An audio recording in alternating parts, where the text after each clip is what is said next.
Have you ever wondered why your hair looks perfect right after you style it, full and lifted at the root, and then just a few hours later it's flat again, clinging to your scalp like it was never styled at all?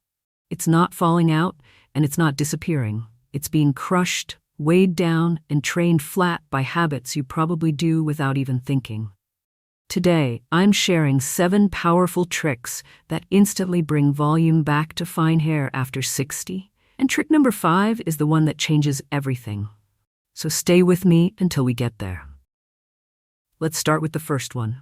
Number 1, stop parting your hair in the same spot every single day, because that one habit is the biggest reason your fine hair looks thinner than it actually is. You've probably done it for decades without a second thought, waking up, brushing back, and settling into that exact same line down your scalp. And I need you to understand what that habit has quietly been doing to you all these years. Every time you part your hair in that identical spot, you're training that section of your scalp to stay permanently exposed, and the hair on either side slowly learns to fall away instead of standing up. So what started as a thin line widens year after year into a visible stripe of scalp that makes your thinning look far worse than it really is. Your part becomes a canyon instead of a line. And here's what nobody tells you. This isn't about how much hair you have. It's about where your scalp has been trained to show through. But the fix is almost embarrassingly simple. All you have to do is shift your part half an inch to one side every few days.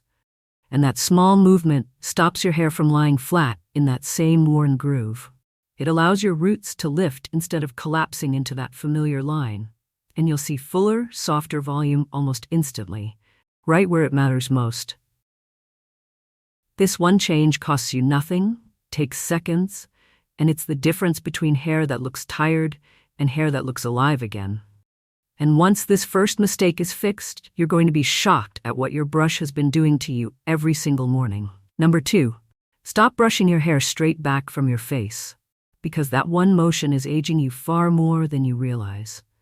You do it without thinking, smoothing everything back into a ponytail or a bun, or just pulling it away from your face to feel neat and put together. But every time you do that, you're pulling your fine hair tight against your scalp and exposing your hairline in the most unflattering way possible. I see this constantly, and it breaks my heart a little every time. Because women come to me convinced they're losing hair at the temples when really, they're just pulling what they have in the wrong direction. Fine hair after 60 needs softness framing your face, not tension pulling against it.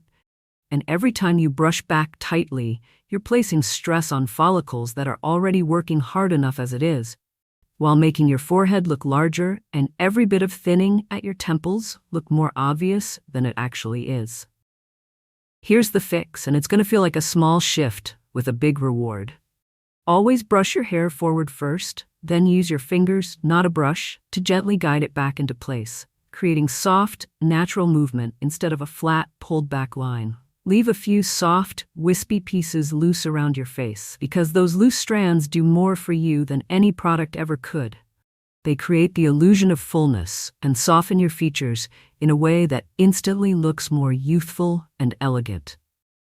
This tiny adjustment in direction is the difference between looking pulled and tired or soft and radiant. And once you start doing this, you'll never go back to brushing straight back again. But there's a mistake happening the moment your hair gets wet that's even more damaging than this one. Number 3, stop brushing your wet hair with a regular brush.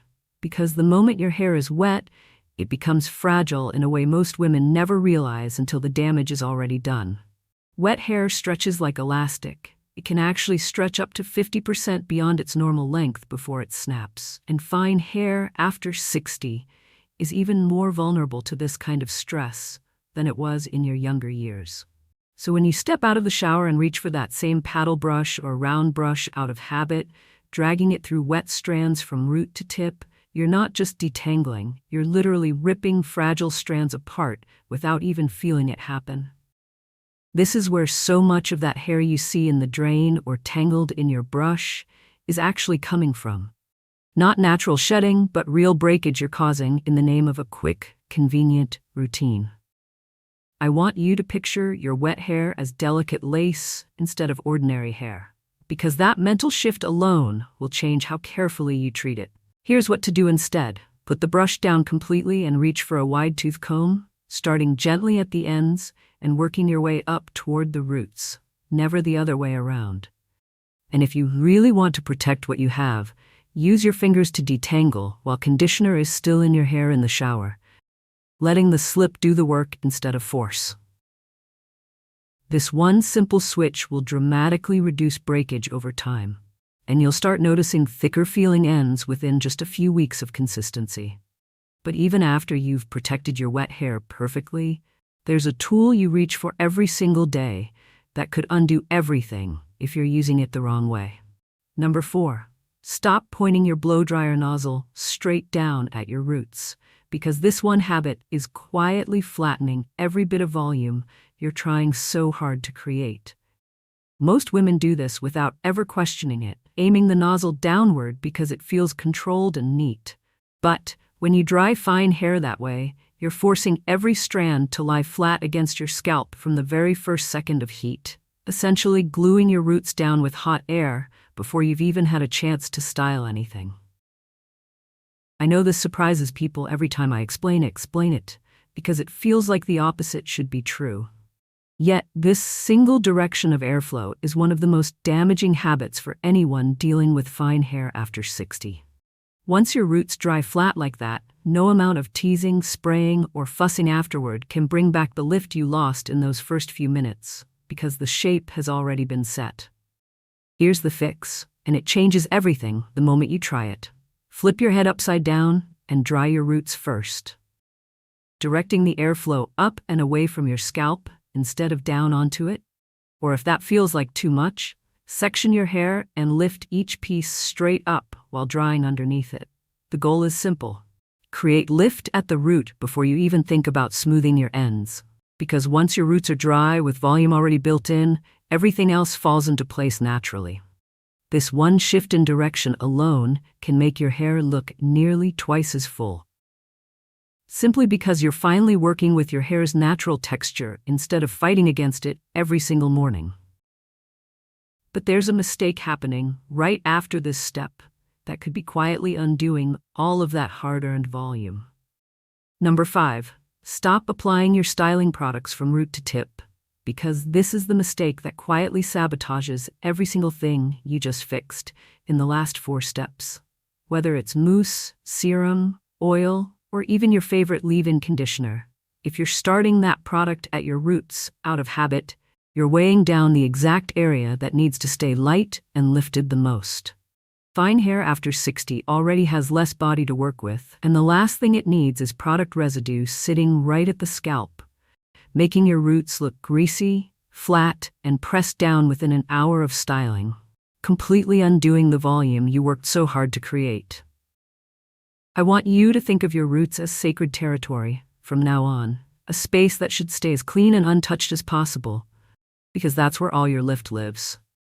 Here's the rule I give every client who sits in my chair. Products belong on the mid-lengths and ends only, never at the base. And the one exception to this rule is a root lifting spray or a volumizing powder, because those are specifically designed to add texture at the root instead of weighing it down like everything else does. Everything else, every smoothing serum, every shine spray, every oil, needs to stay away from your scalp completely, because your roots deserve to stay lifted and bouncy, while your ends stay smooth, soft, and controlled where the weight actually belongs. Once you make this one adjustment, you'll finally see your hair holding its volume for hours instead of collapsing by lunchtime, and you'll wonder why nobody ever told you this sooner. But there's something happening while you sleep tonight that could undo everything you've just learned in the last 5 steps. Number 6, stop sleeping with your hair down or twisted into a tight tie, because what happens to your hair overnight might be undoing everything you worked so hard to fix during the day. You spend your morning parting it right, brushing it forward, drying it upside down for lift, and keeping products off your roots. But the moment you lay your head on that pillow for 7 or 8 hours, all of that effort is quietly being crushed flat, strand by strand, while you sleep, Loose hair rubbing against a regular cotton pillowcase all night creates friction that roughens the hair cuticle and flattens whatever root volume you built earlier. And if you go the other direction and pull it into a tight ponytail or scrunchie before bed, you're creating a crease right at the root that shows up as a dent the next morning, no matter how well you style it afterward.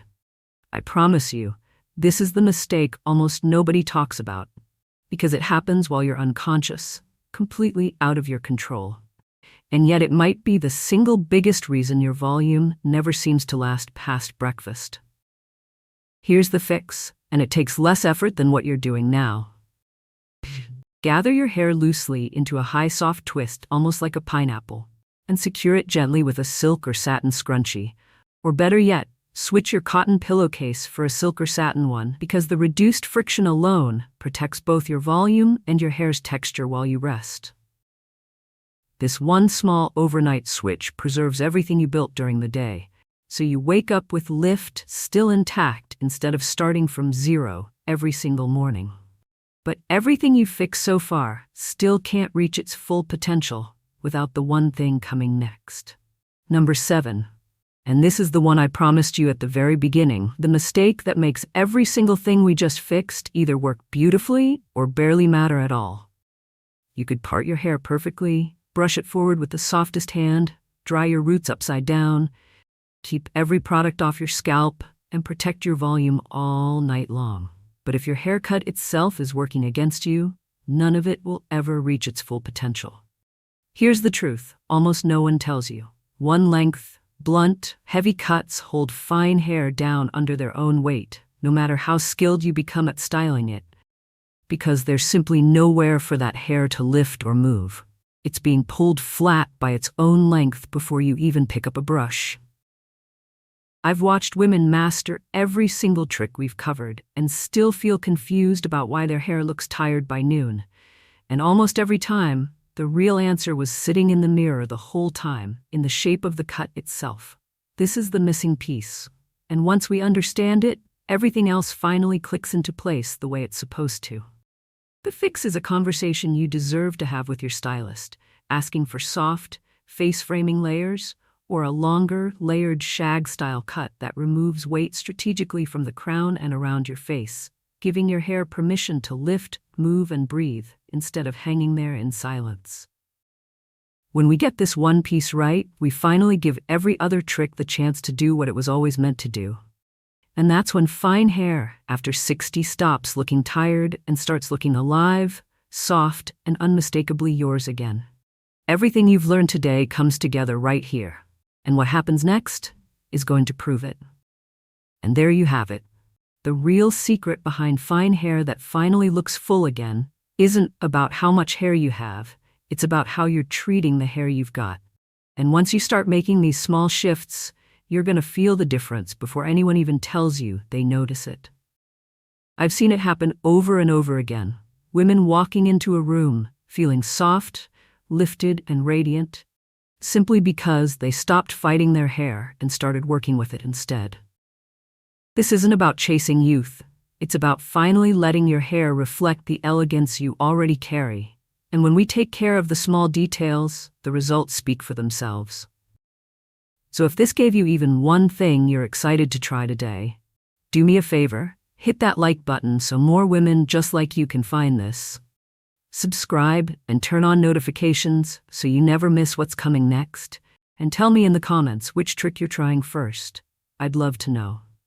If you know someone who needs to hear this today, send it her way. She'll thank you for it. Remember, it was never about how much hair you have. It's about how you wear it. And now, you know exactly what to change.